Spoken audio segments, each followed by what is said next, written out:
Our screenwriter is a practicing Catholic, and he had dinner with a deacon friend of his who put him together in touch with an exorcist, and then they had dinner. So everything that's in the movie is real.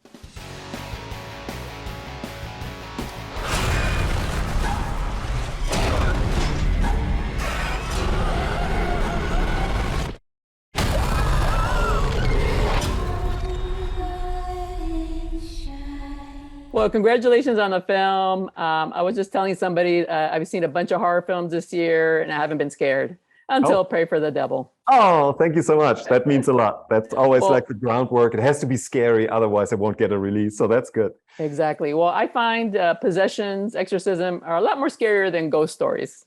So I think...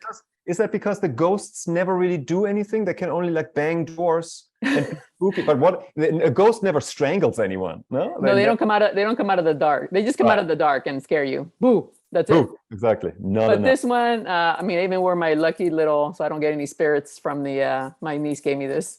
She says it wards off evil spirits. I was like, I think I need, as soon as the 10 minutes started, I was like, let me go get my little thing, because I was so freaked out already from the first 10 minutes. Are you a believer in the classic sense? Yeah, I mean, I believe in everything. Aliens, ghosts, you know. I think, well, I had a scary situation last week. I think I saw a spirit. A spirit visited me. Good Lord, let's talk about that. Forget the movie. What happened with this? But enough about me. Who knows who it was? That was a soul coming to visit me. Who knows? But it's funny because I'm always thinking that the movie must play completely differently for a believer, because the groundwork has been laid for decades. And then we just kind of pick the fruit from it. Yeah. Whereas with non-believers, we have to start from scratch to kind of build that up. Yeah. Well, you do that here. And what's so fascinating about this film and so unique is that, is there really a school for exorcism to teach? There is. I'm assuming there is. Yeah, wow. Our screenwriter is a practicing Catholic, and he had dinner with a deacon friend of his who put him together in touch with an exorcist, and then they had dinner.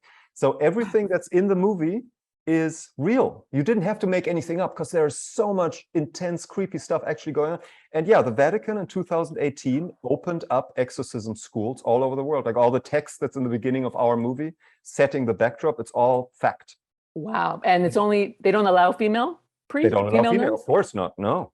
Wow. And also that we are living in the golden age of possession, you know, that we always think, oh, the Middle Ages is where all the possession, all the there are more exorcisms performed today than ever before in history, in every religion, in Christianity, Judaism, Buddhism, Hinduism, you know, it's a scary time we live in. When you enter the room of the possessed, you are walking onto a battlefield. They are teaching it. I mean, at least there must be phenomena that they fully buy into, because there is like in the movie, there's a very rigid process where they employ psychiatrists to make sure that this is not a mental thing. You know, and only when they rule out everything else, they even greenlight an exorcism. So there's a whole process, which is pretty modern. I like that about this script, that it's kind of giving some credit to the church, that they're not completely stuck in the Middle Ages, but they are using technology, they are using psychiatry, you know, but of course their foundation is still millennia old. And now we have this female protagonist coming in, shaking that up.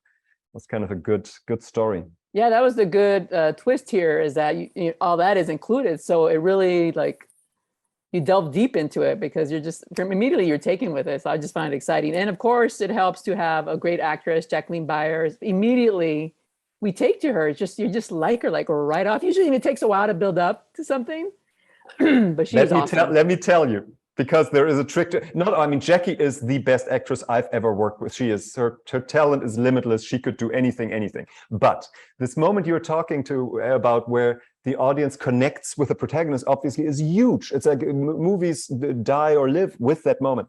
So our moment that we have in the movie right now, which is the very first moment when she is talking to the psychiatrist and she is so vulnerable, that originally happened in minute 80. And we saw that in the editing room, and we were like, it's impossible to not love this girl who is so incapable of even fathoming that her mother was abusive to her. She would rather battle demons than give up on the thought of her mother's love. It was so relatable that you just wanted to hug her and feel so protective. And we said, if we have to restructure the entire movie to make this the first moment, then it's worth it, because that is when you sink your teeth into the audience, you know, and every moment after that will play so differently if you have achieved that moment. So it's great that you're saying you relate to her right away. Well, great move. I think that's what endears you to her right away, and you know who she is. And thank you so much. The contortion scenes freak me out. They're scary as hell. Good. So you did your job. Good job. Thank you so much. Thank you. Thank you so much. Have a good one. Appreciate it. Good meeting you. Nice meeting you too.